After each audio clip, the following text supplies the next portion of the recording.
草屯的订立幼稚园配合着防疫停办毕业典礼，改换做行动毕业册的方式。由店长甲毕业证书、甲毕业礼物亲身送到小朋友的厝内，传送着满满的祝福。草屯订立幼稚园的行动毕业册内甲祝福送到学生的厝内，互79位囡仔透过另类的毕业典礼留下难忘的记忆。很开心啊，第一次有这种体验啊，对啊，谢谢。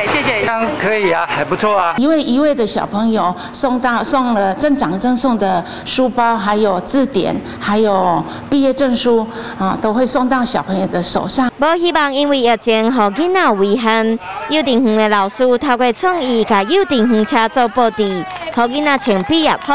草屯店长简景贤发毕业证书、毕业礼物，作为庆祝囡仔毕业快乐。我们的祝福我们所有79位这个毕业班同学在下个阶段的学习可以在更精进。幼稚园分配到学生的厝内，亲身为每一位囡仔送祝福。大心的行动毕业册，互家长和学生拢感受到一场特别够温暖的毕业典礼。